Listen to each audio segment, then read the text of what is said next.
First of all నాకు ఈ మూవీలో నచ్చని పాయింట్ ఏంటంటే మన పబ్లిక్కి అర్థం చేసుకునే సెన్స్ కొంచెం లేదని నాకు ఫీలింగ్ వచ్చింది.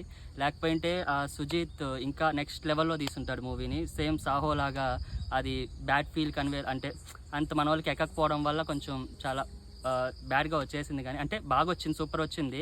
ఆ క్లైమాక్స్ సీన్లో ప్రీ క్లైమాక్స్ పెట్టి జపనీస్ సీన్స్ నెక్స్ట్ లెవెల్లో సుజీత్ తీయగలిగే కెపాసిటీ ఉండి కూడా అది మన వాళ్ళకి పల్స్కి ఎక్కదు కాబట్టి కొంచెం తక్కువ డ్రాపేజ్ రావాల్సి వచ్చింది. బట్ నెక్స్ట్ అది ఎక్స్పెక్ట్ చేసింది కాకుండా చెప్పాలంటే జపనీస్ సీన్స్ తక్కువ పెట్టారు. మిగిలింది ఎత్తుకుంటే మాత్రం ఫస్ట్ సీన్ నుంచి ఫైనల్ సీన్ వరకు పవన్ కళ్యాణ్ ఫ్యాన్స్కి ఈ సినిమా తప్ప ఇంకా నెక్స్ట్ వేరే సినిమాని ఎక్స్పెక్ట్ చేసే అంత ఏ సినిమా ఉండదు. Last movie of the Pawan Kalyan movie అని ఫిక్స్ అయిపోవచ్చు. ప్రతి సీను ప్రతి షాటు చిన్న ఫ్రేమింగ్తో సహా డీటెయిల్ క్యాప్చర్నెస్ కానీ పవన్ కళ్యాణ్ని డ్రెస్సింగ్ స్టైలు, కార్ స్టైల్స్, ప్రతి ఒక్క ఏదైతే ఎత్తుకున్నారో సుజీత్ తీసుకునే చిన్న డీటెయిల్ పాయింట్ ఆఫ్ వ్యూ కూడా క్లైమాక్స్ వరకు అంత డెడికేటెడ్గా కూర్చొని అంత పర్ఫెక్ట్గా తీశారంటే నెక్స్ట్ లెవెల్ అని చెప్పుకోవచ్చు. Sujeeth hats off to the Pawan Kalyan. Entire Pawan Kalyan fan అంతే మాటలు కూడా రావట్లేదు.